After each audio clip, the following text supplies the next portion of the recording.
Salam, bugün ayın 25 olan OTK 11-ci sinif buraxılış suallarına baxırıq. Başlayaq 31-ci sualda. Bizdən nə istəyir? Deməli, moda və medianın həndəsi ortası.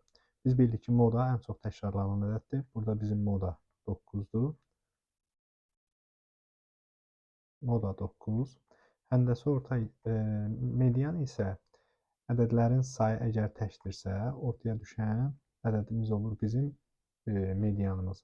Həndəsi ortada biz bildik ki, bu ədədlərin hasilini kök altına salırıq. Neçə dənə ədəd olursa dərəcə həmin dərəcə olur. Məsələn, 3 dənə ədəd olsa burada 3-cü dərəcə olacaq. Burada 2 dənə ədəddir.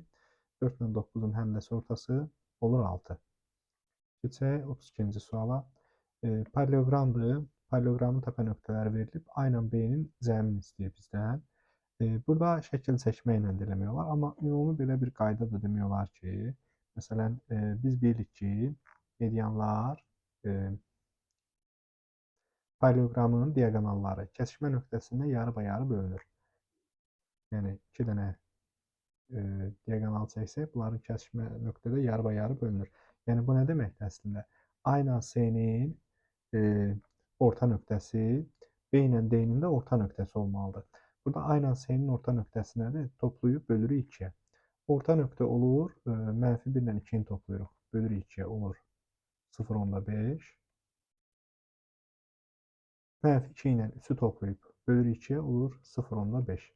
İndi B ilə D-nin də orta nöqtəsini tapanda yenə həmçinin 4 ilə A-nı toplayıb 2-yə böləndə, daha doğrusu -4 ilə, -4 ilə A-nı toplayıb 2-yə böləndə 0,5 alınmalıdır.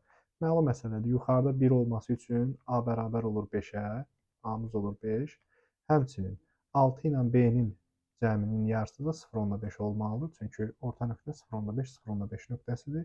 B ilə toplayıb 2-yə böləndə olur 0,5.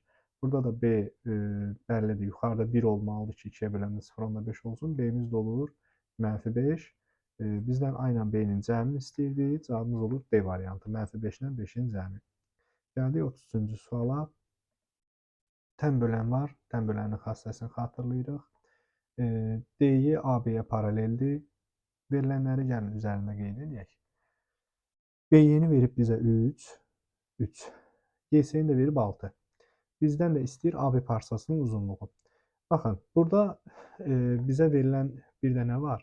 D-yə AB-yə paraleldir. Paralel. Burada paralellik varsa, artıq biz burada bilməliyik ki, oxşar üçbucaqlar yaranacaq. İndi BD xəttini çəkmədən bu üçbucağı yenidən çəkim. Baxın, bir paralel düz xətt çəkirəm buradan. Biraz deyilənlərə uyğun olsun deyə belə çəkəcəm. Şəkildə tam olaraq elə deyil.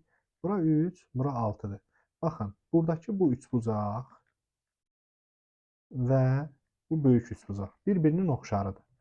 Yəni, məsələn, uyğun tərəflərin nisbəti dəyişməyəcək. Gəlin bu bucaqlara müəyyən adlar verək. Məsələn, bu bir dənəli bucaq olsun. Bu olsun 2 dənəli, 2 dənəli. Bu da olsun 3 dənəli. Özüm belə adlandırıram ki, sizə də başa düşmək rahat olsun. Məsələn, böyük üçbucaqda 2 dənəlinin qarşısı neçədir? 9. Kiçik üçbucaqda da eynən də paralel düz xəttlər daxıblar. Paralel olduğuna görə bu da 2 dənəli olur, bu da 3 dənəli olur. Burada deməli 2 dənəlinin qabağı 9-dur, digərində 2 dənəlinin qabağı 6. Deməli, kiçik üçbucağın böyük üçbucağa nisbəti 6-nın 9-adır. Yəni 3-də 2-yə nisbətində bölünüblər.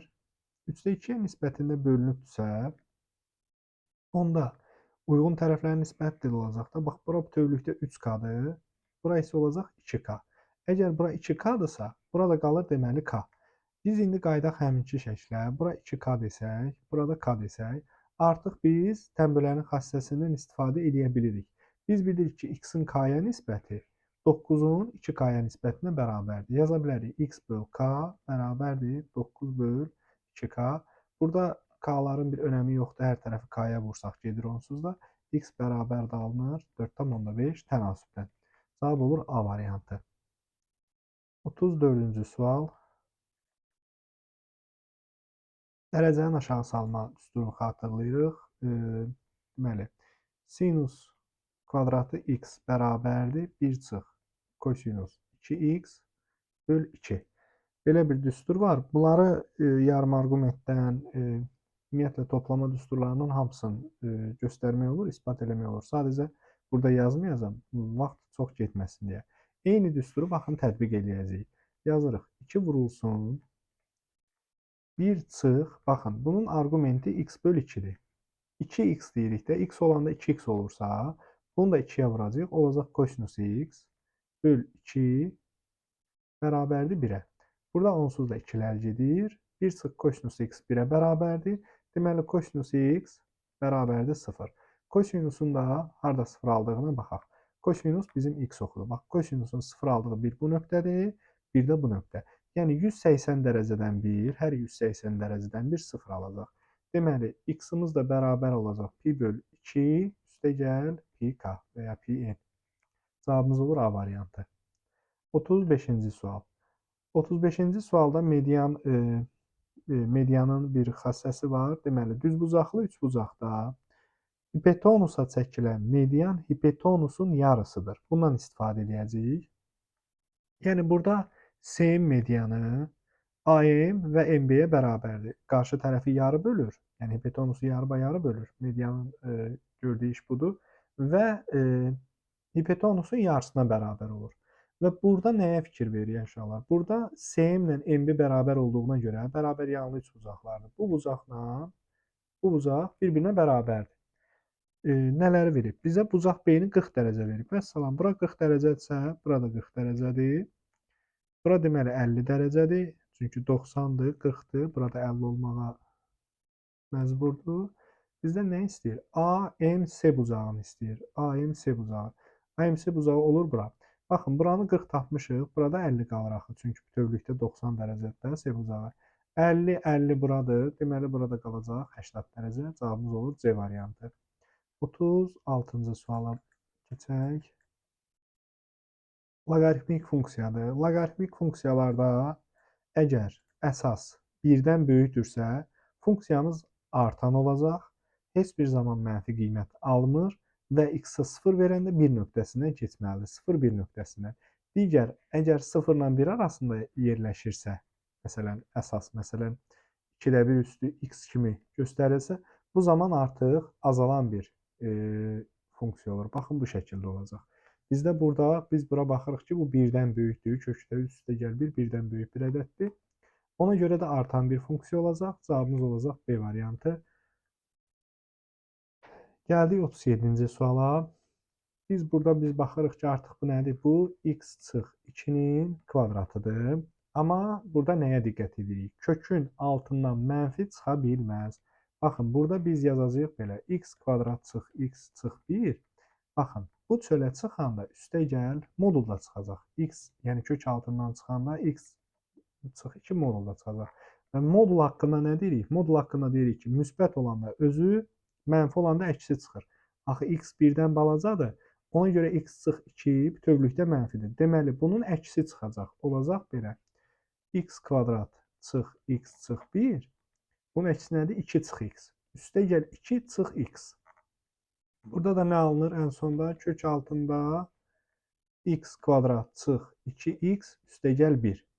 Bu da x çıx 1-in kvadratıdır. X çıx 1-in kvadratı. Və bu yenə kök altından modulda x çıx 1 kimi çıxır. Yenə x-in 1-dən balaca olduğunu dediyinə görə çölə bunun, yəni moduldan azad eləyəndə 1 çıx x kimi çıxacaq. Cavabımız olacaq 1 çıx x. A variantı. Əkop. Əkopda bizdə müxtəlif düsturlar var. Burada düstur lazım deyil. Burada sadəcə nəyi görməliyik? A-ya və B-yə bölünən bir ədəd lazımdır. Bir ədədin A-ya bölünməsi üçün 2-nin kvadratı, yəni 2 dənə 2, B-yə bölünməsi üçün 1 dənə 2. 2 dənə 2 olmalıdır ki, həmin ədəd A-ya bölünsün. 2-nin kvadratı vurulsun. Yəni, hansının üstü çoxdursa, biz onu qəbul eləyəcəyik. Baxın, 3-ə bölünməsi üçün, bir ədədin A-ya bölünməsi üçün sadə vuruqlarından biri 3 ola bilər. Amma B-yə bölünməsi üçün 3-ün kvadratı olmalıdır. Ona görə 3-ün kvadratı vurulsun 5-in kvadratı. Deməli, 4 vur 25, 100, 100-də 9-a vururuq. Cavabımız olur 900 C variantı.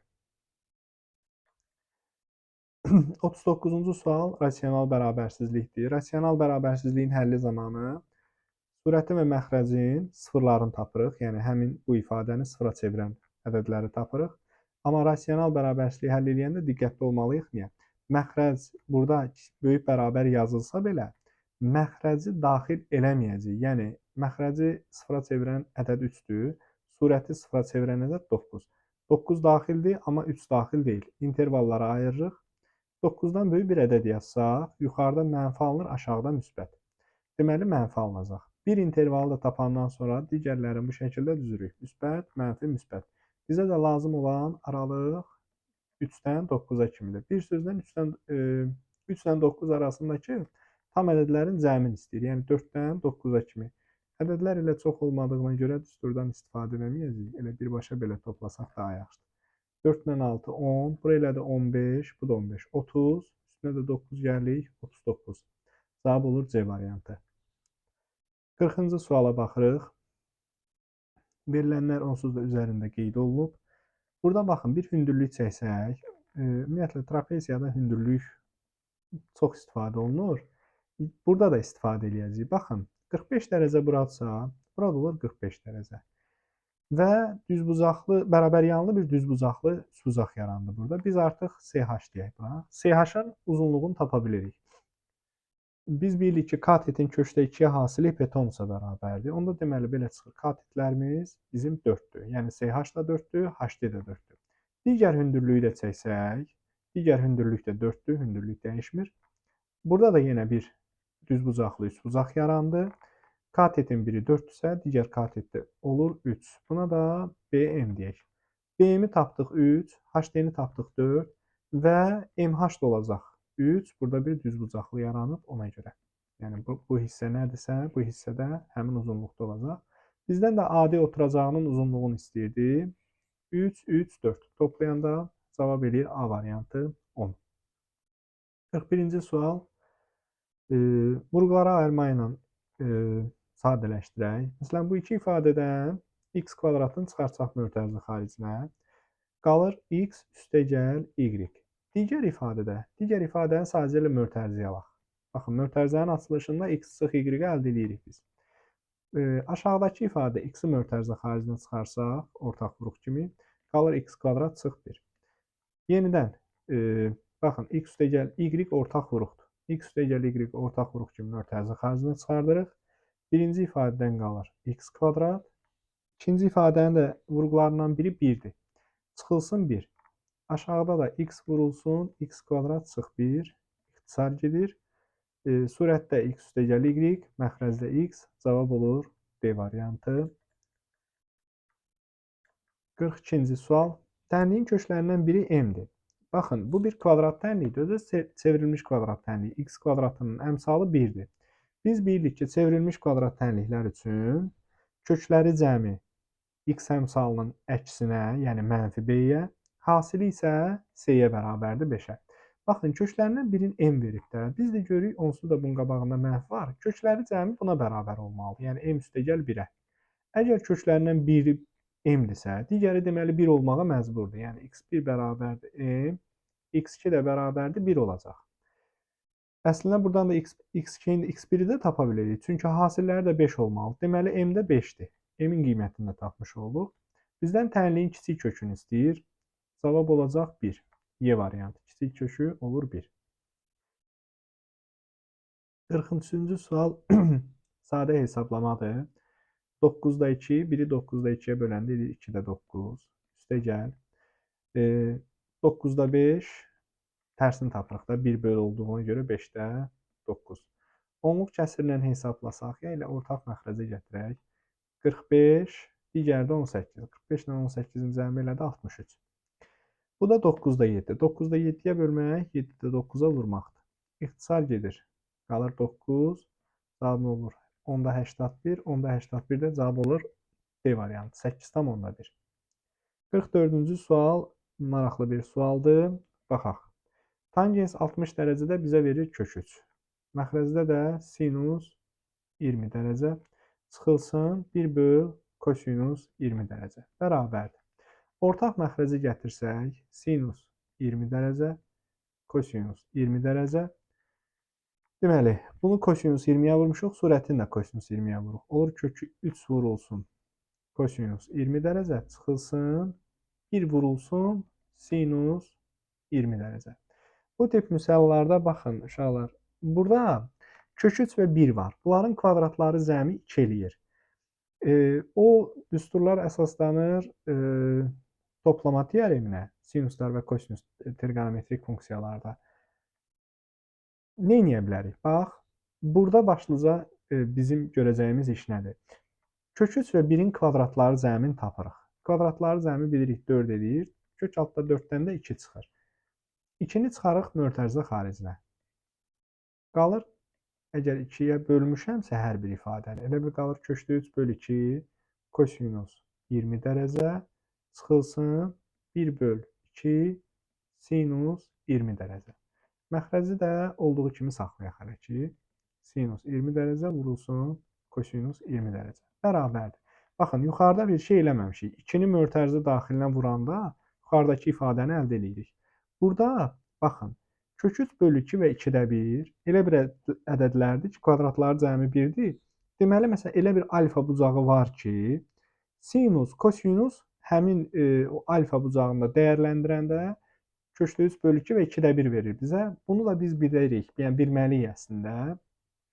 Məsələn, mən indi kosinuslar üçün istifadə edəcəm. Kosinusun, məsələn, kökdə 3 bölü 2 aldığı bir bucaq var. Kosinus neçə alır? 30 dərəcədə. Kosinus 30 vurulsun kosinus 20 çıxılsın. Sinus 30 dərəcədə 2-də 1 verir. Sinus 30 sinus 20 dərəcə. Məxrəci də olduğu kimi hələ ki saxlayırıq. Sinus 20 kosinus 20. Bax, bu artıq oldu bir düstur. Kosinus alfa, kosinus beta, çıx sinus alfa, sinus beta. Bu nədir? Kosinus alfa üstəgəl betanın açılışıdır. Yəni, yuxarıdakı ifadə əslində 2 vurulsun kosinus 50 dərəcədir. Məxrəcdə də nə edeyim uşaqlar? Məxrəcdə də bunu 2-yə vursaq biz, bax, 2 sinus alfa, kosinus alfa. Sinus 2 alfanın açılışıdır. Məxrəci 2-yə vuracağımıza görə surəti də 2-yə vuraq. Olsun, artıq vurmuşuq burada. Hə, 2 sinus 20, kosinus 20. Bu da bizə nə verir? Sinus 40 dərəcəni verir. Sinus 40 dərəcə. Sinus 40 ilə kosinus 50 90-a tamamlanan bucaqlardır. Bir-birinə bərabərdir. İxtisar gedir. Cavabımız qalır 4. Biraz çətin sualdır bu. İnanmıram, buraxılışa belə tip sual ümid edirəm ki, düşməz. 45-ci sual. 2 elementli alt çoxluqlarının sayı 3 elementli alt çoxluqlarının sayından. Burada nədir? Deməli, biz istifadə edəcəyik nədən? Kombinizondan istifadə edəcəyik. Məsələn, 2 element götürməliyik də, düzdür. Burada bizim neçə 6 dənə elementimiz var. 6 elementdən ikisini neçə üsulla götürə bilərəm? Yazıram kombinizon 6-dan 2. Bunu da hesablama qaydasını bilirik. 6 faktorial bölünsün 2 faktorial vurulsun 4 faktorial. Bu da bərabərdir. 4 faktorialla 6 faktorial ixtisar gedəndə yuxarıda qalır 5 vur 6. 2 faktorial da 2-yə bərabərdir. İxtisar gedir, cavab olur 15. Deməli, 2 elementli alt çoxluqlarının sayı 15-dir. İndi 3 elementli alt çoxluqlarının sayına baxaq. 6-dan 3 bərabərdir. 6 faktorial böl, 3 faktorial vur, 3 faktorial. Yuxarıda qalır 4 vur, 5 vur, 6. 3 faktorial da 6-ya bərabərdir. Altlar ixtisar gedir, cavab olur 20. 3 elementli alt çoxluqlarının sayı da olur 20. Bizə nə deyirdi? 2 elementli alt çoxluqlarının sayı 3 elementli alt çoxluqlarının sayının neçə faizidir? Yəni 15 20-nin neçə faizidir? 15 20-nin 20-də 15 hissəsidir. Faizə də çevirəndə vuruq 100%. İxtisar gedir 5. 5-i də 15-ə vuranda cavabımız olur 75%. 46-cı suala gələk. 46-cı sual nisbətən sadədir. Deməli, çevrə daxilinə çəkilmiş 4 bucaqlının qarşı bucaqlarının cəmi 180-dir. Yəni, A ilə C-nin cəmi 180-dir, B ilə də D-nin. Deməli, buradan biz A bucağını tapa bilirik. Yəni, birinci növbədə ağlımıza bu gəlməlidir. 115 dərəcə. Digər buzaq 85-dirsə, bu buzaqda olur 95 dərəcə. A ilə D-nin fərqi 115 ilə 95-in də fərqi cavabımız olur 20. Loqaritma loqaritmik sualda nə edəcəyik uşaqlar? Baxın, 2-dir, bu da 2 əsasdandır. Bunu da 2-yə gətirmək mümkündür. Yazıram bu şəkildə. Loqaritma 2 üstü 2-də 1 x üstə gəl. Loqaritma 2x üstə gəl 2 loqaritma 2'nin kvadratı x bərabərdir 32. Burada artıq düsturlardan istifadə edəcəyik. Baxın, aşağıda qüvvət üstü loqaritmanın qabağına çıxarıla bilər, amma tərsi. Loqaritmanın qarşısına çıxır, yuxarıda olanda qarşısına düşür, nədirsə özü qüvvəti. Amma aşağıda olanda qarşıya tərsi çıxacaq. Olacaq 2 loqaritma 2-dən x üstə gəl, loqaritma 2x üstə gəl. Digər də qarşıya 2-də 1 kimi çıxır. Həmin o 2-də 1-i də 2-yə vuranda elə loqaritma 2x. Çünki 2-ni 2-də 1-ə vuracaq, onsuz da 1 eləyəcək. Bərabərdir 32. İndi bunu bir t kimi görsək, bax, loqaritma 2-dən x-i. Nə olacaq? 2t üstə gəl t üstə gəl t. Olacaq 4t. 4 vurulsun loqaritma 2-dən x bərabərdir 32. Hər tərəfi 4-ə bölsək, qalır loqaritma 2-dən x bərabərdir 8. X-i də tapmaqdan ötürü, yəni x-in yerində elə bir ədəd olmalıdır ki, 2-nin belə deyək, həmin 2-ni həmin 8 dəfə öz-özünə vuranda həmin ədəd alınsın. Bir sözlə x-i tapmaqdan ötürü 8 gələcək 2-nin üstünə. O da bərabərdir 256. Cavabımız olur 256. 48-ci sual deməli, nə deyir bizə?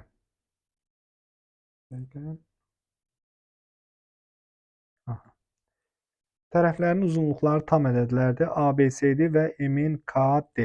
MNKD kvadratları üçün iştirilmiş hissənin sahəsi bizə nə verib? 23-dür. Baxın, burada nə edək? Gəlin AM-in uzunluğuna A deyək. Burada B deyək. O zaman burada B olur, burada A olur. Bu iştirilmiş hissənin sahəsini necə tapa bilərik biz? Bütöv kvadratın sahəsindən bu M-in KD-nin sahəsini çıxararaq. Bütöv kvadratın sahəsini biz birlikdə A üstə gəl B vurulsun A üstə gəl B. Yəni A üstə gəl B-nin kvadratı çıxılsın.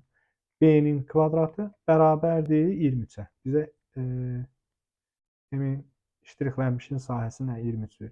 Bərabərdir 23-ə.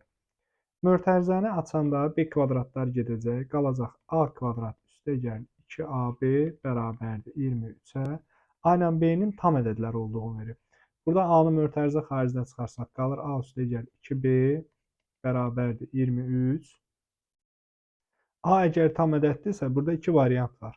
Ya, çünki 23 sadə bir ədəddir. 1 ilə 23-ün asilinə bərabərdir. A 23 ola bilməz. A-mız deməli 1-dir. A 1-dirsə, yəni bu 1-i 23-ə vurmalıyam. Burada 23 alınması üçün də B olmalıdır neçə? 22 olmalıdır da bu. B də olmalıdır 11. A-nı, B-ni tapdıq. Bizdən MNKD kvadratının perimetrini istəyir. Yəni B-ni vuracağıq 4-ə də kvadratın perimetri. B-ni də 11 tapmışıq. Cavabımız olur 44. Gəldik 49-cu suala. Bu sualı belə bir yolla eləyəcəm. Baxın, nə deyir bizə? Hədiyyələrdir. Sualı ilk öncə oxuyanda biraz qəribə qaldı. Sanki 50 qutunu 44 günə paylayıblar.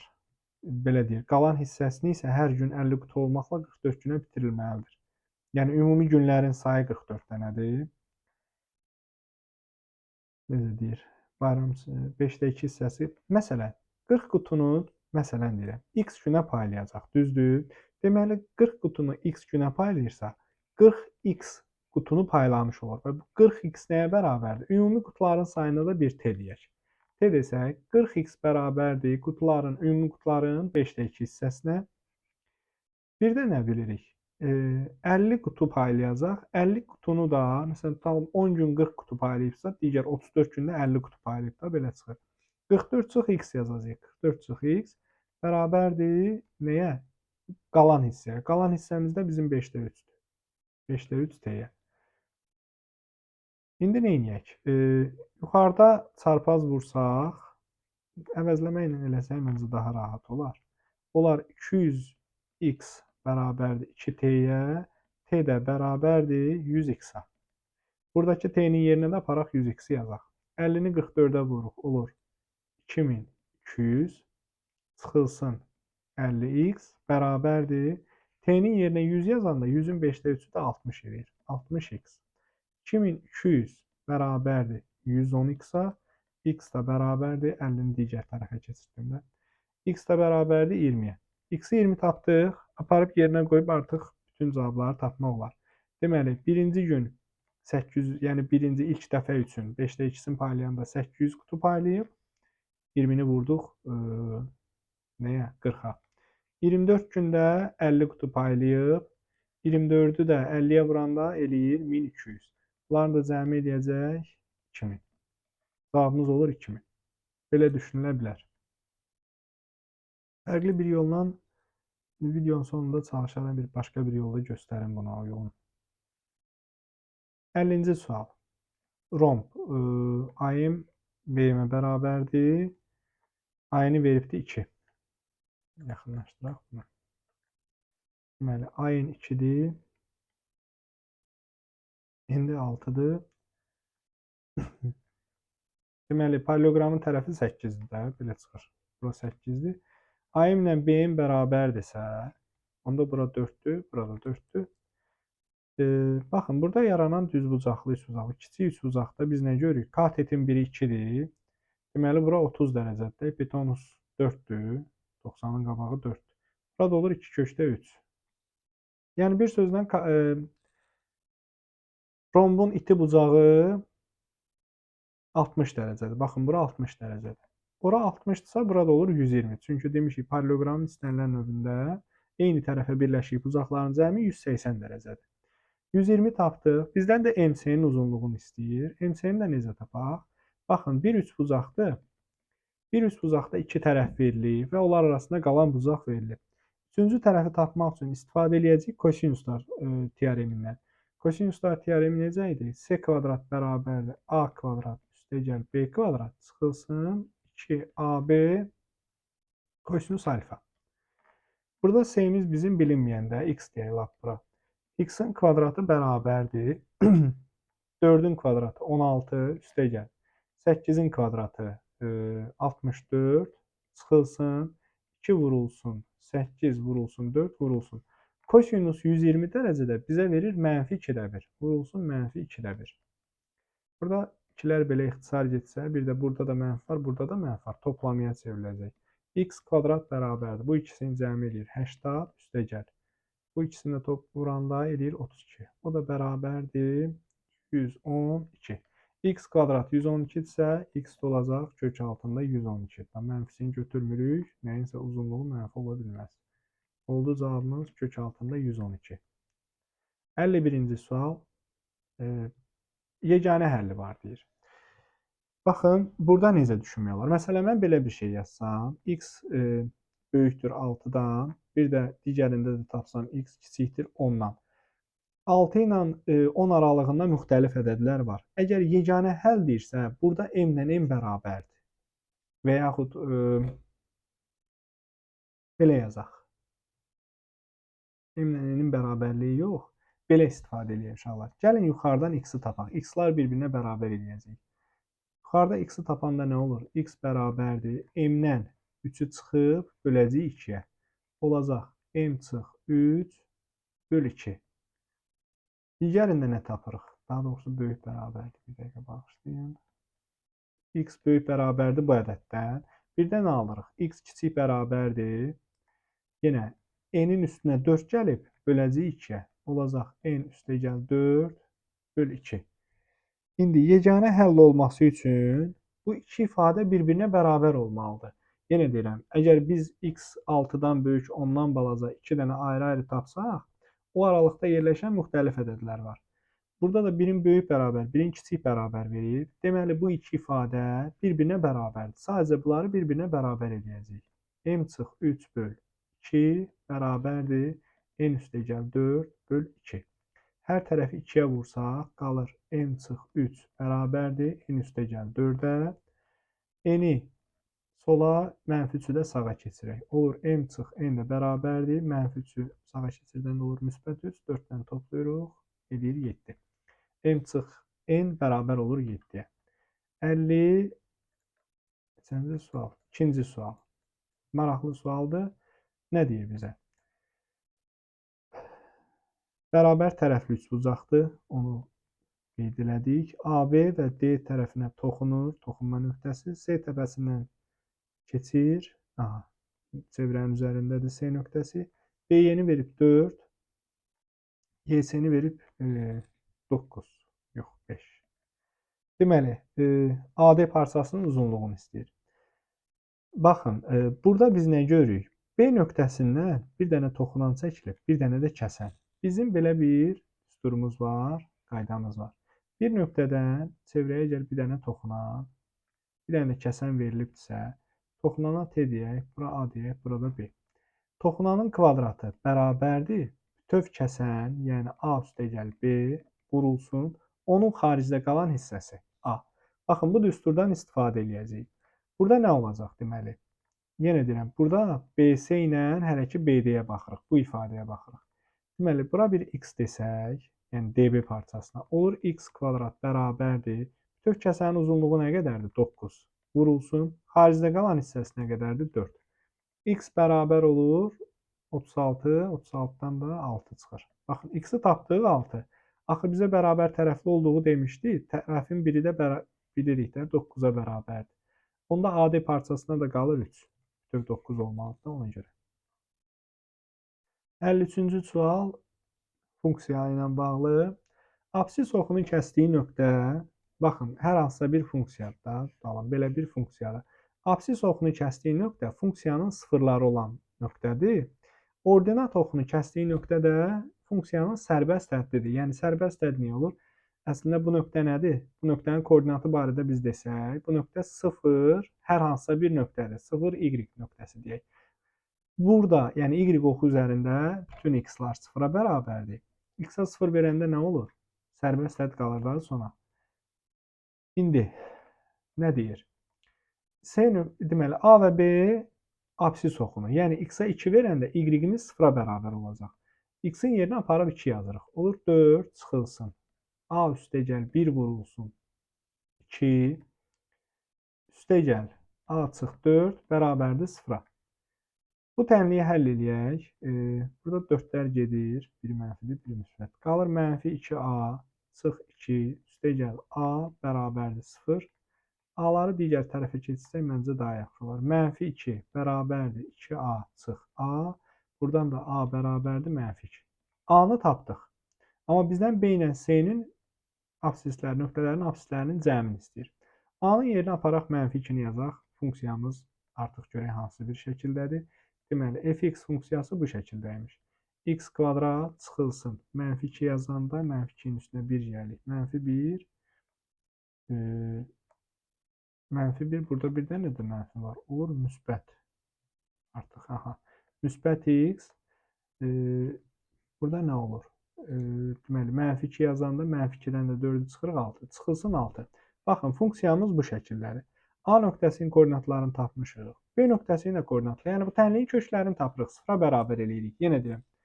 X oxunu kəsdiyi nöqtədə y-in yerinə 0 yazırıq da. Məsələn, A-nı bizə verib, biz B-ni də tapmalıyıq. Bir kvadrat tənliyin 2 kökü ola bilər. 2 nöqtədə kəsib X oxun. Aparıb, deməli, nə edirik? Tənliyi sadəcə həll edirik. Ya da kökün birin onsuz da bizə veribdir də 2. Yəni, aydın olsun deyə yazın. Üstəgəl x çıx 6 bərabərdir 0. Tənliyi həll edəndə kökün birin neçə vermişdi? 2 veribdi. Hasili mənfi 6-dırsa, x1-imiz 2-dirsə, x2-imiz də olacaq mənfi 3. Cəmi mənfi 1. İkinci kökü tapdım. Deməli, bir A nöqtəsi, gələk yerlərini biraz fərqli verərdim. Deməli, bura B deyək. B nöqtəsinin koordinatları deməli olur mənfi 3, 0. A nöqtəsinin koordinatları da olur 2, 0. Bunları tapdıq. Bizə bir dənə qalıb s-ni tapmaq. S-ni tapmaq deyəndə yəni sərbəstdir. X-in yerinə 0 yazanda -6 alınır. Deməli, S nöqtəsinin koordinatları da 0, -6-dır. B nöqtəsinin koordinatları da -3, 0-dır.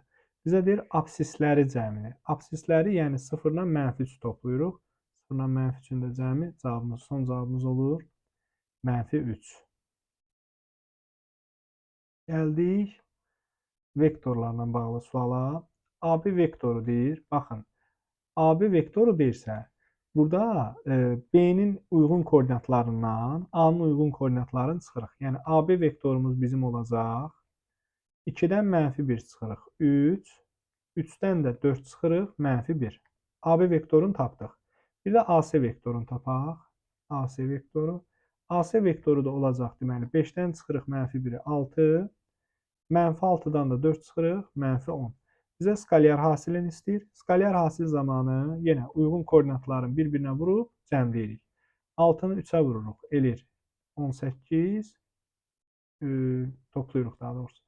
-1-i -10-a vuranda eləyir -10, toplayırıq, olur neçə? 28. Son cavabımız olur 28. 55-ci sual. Bütün hədləri müsbət olan silsilənin ilk üç həddini verib. Baxın, silsilə haqqında belə bir qayda deyə bilirik də biz. Bir dənə nümunə yazın. Məsələn, belə bir silsiləmiz var. Tutalım 2, 5, 8, 3 artır. 11, 14. Baxın, ortada qalan digər ikisinin ədədi ortası olur. Məsələn, 11 8 ilə 14-ün ədədi ortasıdır. Yəni 8 ilə 14-ü toplayıb 2-yə böləndə 11 eləyir. Və yaxud 8 11 ilə 5-in ədədi ortasıdır. Eyni templə artıraq. Yəni bizim müəyyən bir D-miz var da, silsilə fərqimiz var. Ona görə də fərqi yoxdur. Məsələn, burada 8 ondan 2 addım sağda solda olan, yəni artıq 4 ilə 2-nin də ədədi ortası olacaq. Əgər belədirsə, onda belə çıxır ki, x kvadrat çıx 1 bərabərdir. Bu ikisinin cəminin yarısı. Bu ikisinin cəmi olur 4x üstə gəl 4 böl 2. Bunu 2-yə bölə bilərik. Olur x kvadrat çıx 1 bərabərdir. Hər bir həddi ayrı-ayrı 2-yə bölürük. 2x üstə gəl 2. Kvadrat bir tənliyi alınır. X o tərəfə keçirək. X kvadrat çıx 2x. -1-dən də 2-ni çıxanda olacaq -3. Bərabərdir 0-a. Tənliyi həll eləyəsək, diskriminantla həll eləyə bilərik. Viyyətlə tapaq. Cəmi 2, hasili -3. Deməli, olacaq 3 ilə -1. Bizə nə deyir? Bütün hədləri müsbətdir. Yəni, x-i 3 qəbul edəcəyik, -1-i götürməyəcəyik. Aparıb yerinə yazsaq x-in bizdən silsilə fərqini istəyir ən sonda ona görə. Məsələn, burada cavabı 3 tapan kimi 3 qeyd eləməyin. Sonda nə istəyir? Silsilə fərqini. Həmişə sualın çalışın, bizdən nə istədiyin nəzərə alın. X-in yerinə 3 aparıb yazsaq, 3 yazanda 9, 9-dan 1 çıxırıq, 8, 5 artır da, yəqin ki, bu da olacaq 13. Hesablayanda 13 olur. Yəni, burada silsilə fərqini istəyir, D-ni istəyir bizdən. Biz də rahatlıqla görə bilirik də 5 artır. Cavabımız olur 5. Bu da 55-ci sonuncu sual. Baxın, burada suallar asan deyildi. Bəziləri həqiqətən də çox çətindir. Burada məsələn, funksiya ilə bağlı ola bilər. Məsələn, bu çevrə sualı da yəni, tam buraxılış kimi düşməyibdir, deyə bilərəm. Sahə ilə bağlı olan sual maraqlı bir sualdır, amma asan deyil. Bərabərsizlik asan deyil, düşünülməsi çətindir. Loqaritma asandır. 50-ci sual kosinuslar teoremi biləndə, yəni çox da çətin deyil, sadəcə düsturu bilmək lazımdır. 49-cu sual düşünülməsi çətindir, yəni tənliyi qurmaq bəzən çətin olur. 46 asan, 45-ci sual orta səviyyədə, yəni çox da çətin deyil, düşünmək olar. 41-ci sual asan, 44-cü sual da çətin sualdır. İnanmıram, buraxılışa trigonometriyadan sual düşsə, bu formada düşsün. Daha asanı gözləniləndir. 40-cı sual yazıla bilər. Yəni çətin deyil. 43 çox asan, 39 asan. 42-ci sual, bu da orta səviyyədə sualdır. Amma Viet teoremin biliriksə, bunu da rahatlıqla işləyə bilməliyik. 38 asan. 37 çox çaşdırıcı bir sualdır. Yəni, tələbələrin, abituriyentlərin ən çox elədiyi səhvdir. Bu kök altından çıxaranda o yer dəyişməni, yəni mənfi bir ifadə görəndə onun mənfi olduğunu həmişə nəzərə almaq lazımdır. 35-ci sual medianların, yəni düz bucaq təpəsindən çəkilmiş medianın gərək xassəsini bilək, Pythonsa çəkilə. Bilinsə o qədər də çətin deyil. 36-cı sual asan sualdır, loqaritmik funksiyadır. Yəni düşünülsə tapıla bilər, çox da çətin deyil. 34 düsturu bilmək lazımdır yenə də. Yəni burada mütləq ki, düsturu bilmək lazımdır. Yoxsa belə kvadratik düzdür, ifadəni də işləmək olur, amma o həm çaşdırır, həm də daha uzun olacaq. Yəni çaşmamaq da əldə deyil. Normalda burada məsələn hər tərəfi 2-yə bölüb o formada da həll eləmək olardı, amma çox çətin olacaq o. 33 görmək çətindir, oxşarlıq onsuz da görmək həmişə çətin olur. Tənbələrin xassəsini bilirik, amma o oxşarlığı görmək çətin olur. 32-ci sual asandır, çox da çətin deyil. Nədir? 30 bizə aid deyil.